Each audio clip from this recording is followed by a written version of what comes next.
Guys गौर से देखिए इस शख्स को, इस चेहरे को गौर से देखिए। यही वो मुकेश है, वो एड वाला जो 3 साल पहले बीड़ी पी पी के, गुटखा खा खा के, तंबाकू खा खा के मर चुका है, और ये अभी हमको आके डरा रहा है। তো হে গাইজ কেনেকৈ আছে আপোনালোকে? আশা কৰোঁ চবে ভালে আছে। তো গাইজ আজিৰ ভিডিঅ'টো বহুত স্পেচিয়েল হ'ব, কাৰণ আজি মই কথা পাতিম মোৰ বাইকখনৰ বিষয়ে। যিসকলে মোৰ ৰেগুলাৰ ভিডিঅ' চাই সিহঁতে গম পায় মোৰ বাইকখনলৈ 1 year পাৰ হৈ গ'ল। তো গাইজ আজিৰ ভিডিঅ'টোত বেছিকলি মই কথা পাতিম মোৰ বাইকখনত কি কি ভাল গুণ আছে, কি কি বেয়া গুণ আছে। তো গাইজ যিসকলে ইণ্টাৰেষ্টিং আছে ডিউক 250ৰ বিষয়ে জানিবলৈ, কি কি ভাল গুণ আছে বেয়া গুণ আছে, তো গাইজ সেইসকলে ভিডিঅ'টো চাই থাকক, সিহঁতে বেছিকলি জানিব পাব। মই জেনুইন ৰিভিউ দিম, মই যিবিলাক এক্সপিৰিয়েঞ্চ কৰিছোঁ, যিহেতু 1 বছৰ চলালোঁ, মই একদম জেনুইন দিম গাইজ। মানে একো মিছা কথা নকওঁ, যিবিলাক মই এক্সপিৰিয়েঞ্চ কৰিছোঁ চবখিনি কৈ দিম।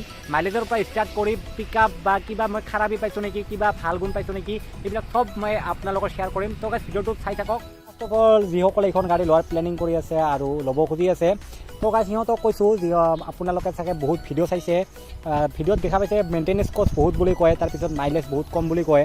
তো গাইজ এনেকুৱা একো নহয়। আপোনাৰ মেইনটেনেঞ্চ কষ্ট যদি আপুনি ছাৰ্ভিচিং কৰে, পাৰ্টছৰ দামবিলাক সেইটো বেলেগ কথা, পাৰ্টছৰ দাম অলপ বেলেগ, কিন্তু আপোনালোকে যদি গাড়ীখন ভালকৈ ৰাখে, আপোনালোকে ভালকৈ চলাই, একো ভাঙা চিঙা নকৰে, তো গাইজ একো প্ৰব্লেম নাই আপোনালোকৰ। আপুনি যদি এৰাউণ্ড 3 লাখত যদি গাড়ীখন ল'ব পাৰিছে, তো ছাৰ্ভিচিং কষ্ট আপোনাৰ ইমান নহয়।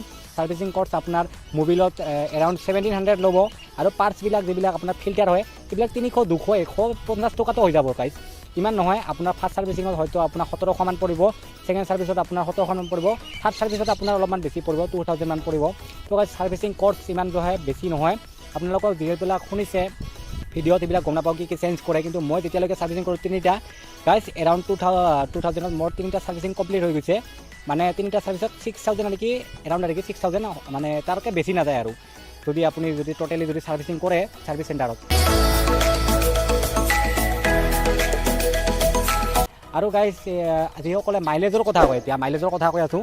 মাইলেজ চবে কয় মাইলেজ বহুত মাইলেজ কম দিয়ে, এনেকুৱা গাইজ নহয়। মানে আপুনি যদি ৰেপিং কৰি চলায় গাড়ীখন, যদি আপুনি ৱাৰ্ম আপ কৰি চলায়, যদি RPM হাই কৰি চলায়, তো আপোনালোকে এইটোতো যিকোনো বাইকতে কম মাইলেজ দিব। আপোনালোকে যদি 60, আপুনি যদি 6টা গিয়াৰত 16 মানে চলায় গাড়ীখন, তো আপুনি 40+ আপুনি মাইলেজ পাই যাব। মই এইটো এক্সপিৰিয়েঞ্চ কৰিছোঁ, মই কৈছোঁ মই গাড়ীখনৰ পৰা মই পাই আছোঁ সেইটো আপোনালোকক শ্বেয়াৰ কৰিছোঁ, বাকী মই নাজানো। কিন্তু আপুনি 40 পাই যাব আপুনি যদি নৰ্মেলভাৱে গাড়ীখন চলায়, মই এইটো মিছা কথা কোৱা নাই। আৰু যদি আপুনি ৰেপিং কৰি গাড়ীখন চলায়, তো আপুনি হয়তো 20ৰ তলত পাব পাৰে, যদি আপুনি ৰেপিং কৰি 100+ গাড়ীখন যদি চলায়। তো আপুনি গাড়ীখন কেনেকৈ চলায় সেইটোৰ ওপৰতহে ডিপেণ্ড কৰিব আপোনাৰ মাইলেজটো কি পাব গাড়ীখনত। তো গাইজ এইটোৱে কথাটো আছিল মাইলেজৰ।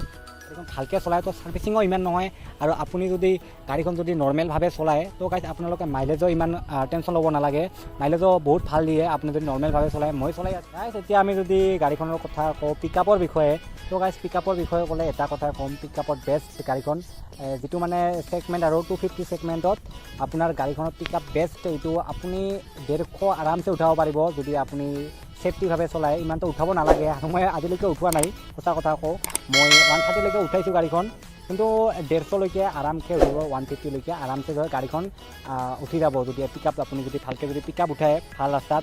ইমান উঠাব নালাগে, মই এইটো ছাজেষ্ট নকৰোঁ, ইমান পিক আপত গাড়ী চলাব নালাগে কেতিয়াও, কাৰণ এইবিলাক যিহেতু ট্ৰাফিক আইনো যদি এলাউ নকৰে, তো ইমান স্পীডত গাড়ী চলাব নালাগে কোনোদিনো।